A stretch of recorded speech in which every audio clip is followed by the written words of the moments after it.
EMI ఈరోజు మనం మాట్లాడుకోబోయే విషయం దాదాపు ప్రతి మధ్యతరగతి కుటుంబానికి సంబంధించింది. జీతం వచ్చింది, ఈఎంఐ కట్ అయింది. మిగిలిన డబ్బుతో నెల ఎలా గడపాలి అనే పరిస్థితి ఇప్పుడు చాలామందికి రోజువారీ జీవితంలో భాగమైపోయింది. ఒకప్పుడు అప్పు అంటే అవసరమైతే మాత్రమే తీసుకునేవాళ్ళు. ఇళ్ళు కట్టాలన్నా, పిల్లల చదువులకైనా, పెద్ద అనారోగ్య ఖర్చులకైనా అప్పు చేసేవారు. కానీ ఇప్పుడు పరిస్థితి పూర్తిగా మారిపోయింది. మొబైల్ కొనాలా, ఈఎంఐ. బైక్ కొనాలా, ఈఎంఐ. టీవీ కొనాలా, ఈఎంఐ. వెకేషన్కి వెళ్ళాలా, ఈఎంఐ. కొందరు రెస్టారెంట్ బిల్లు కూడా ఈఎంఐలో చెల్లించే పరిస్థితి వచ్చింది. అంటే అవసరాల కోసం మాత్రమే కాదు, కోరికల కోసం కూడా అప్పు తీసుకునే సంస్కృతి ఇప్పుడు పెరిగిపోయింది. దీనికి ప్రధాన కారణం ఏంటి? బ్యాంకులు, ఫినాన్స్ కంపెనీలు, క్రెడిట్ కార్డు సంస్థలు రుణాల్ని చాలా సులభంగా అందుబాటులోకి తీసుకొచ్చాయి. మొబైల్కి ఒక మెసేజ్ వస్తుంది, మీకు 5 లక్షల ప్రీ అప్రూవ్డ్ లోన్ సిద్ధంగా ఉంది అని. మరో యాప్ను ఓపెన్ చేస్తే 5 నిమిషాల్లో లోన్. ఇంకో చోట బై నౌ పే లేటర్. డబ్బు సంపాదించడం కంటే అప్పు తీసుకోవటం సులభంగా మారిపోయింది ఇప్పుడు. అయితే ఒక ప్రశ్న, మనం అప్పు తీసుకుంటున్నామా లేక అప్పు తీసుకునేలా ప్రోత్సహించబడుతున్నామా? ఎందుకంటే ప్రకటనలు కూడా అలాగే ఉంటాయి. జీవితం ఒక్కసారే వస్తుంది, మీ కలల్ని ఇప్పుడే నెరవేర్చుకోండి. ఈఎంఐ కేవలం రోజుకు 50 రూపాయలు. కానీ ఆ రోజుకు 50 రూపాయల ఈఎంఐ కలిపితే నెలాఖరుకు 1000 రూపాయలు అవుతాయి.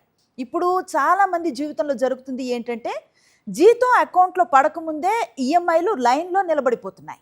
Home loan, car loan, personal loan, credit card bill, consumer loan, ఇలా అన్నీ కట్ అయిన తర్వాత మిగిలిన డబ్బుతో జీవితాన్ని నెట్టుకొస్తున్నారు.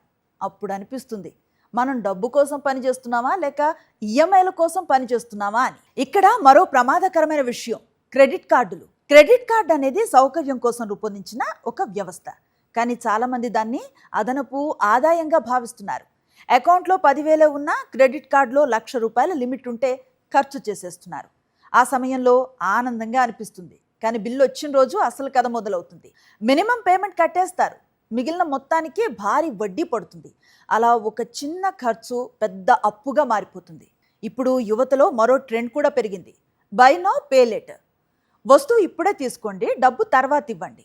వినటానికి బాగానే ఉంటుంది, కానీ ఇలా చిన్న చిన్న బకాయిలు పేరుకుపోయి పెద్ద ఆర్థిక భారంగా మారిపోతున్నాయి. అయితే ఇక్కడ అసలు సమస్య అప్పు కాదు, అప్పును ఎలా ఉపయోగిస్తున్నాం అన్నదే సమస్య. ఒక ఇల్లు కొనటానికి లోన్ తీసుకోవటం పెట్టుబడి కావచ్చు, వ్యాపారం కోసం రుణం తీసుకోవటం అభివృద్ధికి దారి తీయొచ్చు, పిల్లల చదువుల కోసం రుణం తీసుకోవటం అనేది భవిష్యత్తుకి ఉపయోగపడవచ్చు. కానీ కేవలం పక్క వాళ్ళని చూసి ఖర్చులు చేయటం కోసం అప్పు తీసుకోవటం అనేది మాత్రం ప్రమాదకరం. సోషల్ మీడియాది ఇందులో పెద్ద పాత్రే. ఎవరో కొత్త కారు కొన్నారు, ఎవరో విదేశాలకు వెళ్ళారు, ఎవరో లగ్జరీ ఫోన్ను కొనుగోలు చేశారు. అది చూసి మనం కూడా అదే స్థాయిలో జీవించాలి అని ప్రయత్నిస్తున్నాం. కానీ వాళ్ళ ఆదాయం ఎంత, వాళ్ళ పరిస్థితి ఏమిటి అనేది మనకి పూర్తిగా తెలియదు.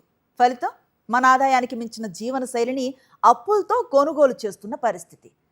ఆర్థిక రంగ నిపుణులు తరచుగా చెప్పే విషయం ఏంటంటే, మీ మొత్తం ఈఎంఐలు కలిపి మీ నెలవారీ ఆదాయంలో 35 నుంచి 40% మించకూడదు అని.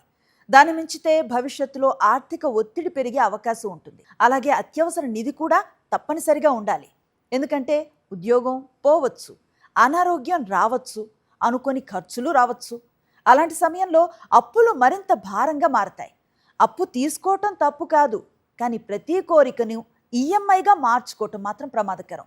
ఎందుకంటే ఈఎంఐలు మొదట చిన్నవిగా కనిపిస్తాయి, కానీ క్రమంగా మన స్వేచ్ఛని, మనశ్శాంతిని, భవిష్యత్తు పొదుపులను తినేయగలవు. అందుకే ఖర్చు చేసే ముందు ఒకసారి ఆలోచించాలి, నాకు ఇది నిజంగా అవసరమా? దీన్ని కొనటానికి అప్పు తప్పనిసరిగా తీసుకోవాలా? ఈ ఈఎంఐని నేను వచ్చే కొన్ని సంవత్సరాల పాటు ఇబ్బంది పడకుండా చెల్లించగలుగుతానా అనే ప్రశ్నలకి సమాధానం చెప్పుకున్న తర్వాతే నిర్ణయం తీసుకోవాలి. ఎందుకంటే డబ్బు జీవితాన్ని నడిపించాలి, మన జీవితాన్ని అప్పులు నడిపించకూడదు. ఈ అంశంపై మీ అభిప్రాయం ఏంటి? మీరు కూడా ఈఎంఐల ఒత్తిడిని ఎదుర్కొంటున్నారా లేక రుణాలని సరిగ్గా ఉపయోగించడం వల్ల లాభపడ్డారా? మీ అనుభవాల్ని మాతో పంచుకోండి. కామెంట్ సెక్షన్లో మీ అభిప్రాయాలను షేర్ చేయండి.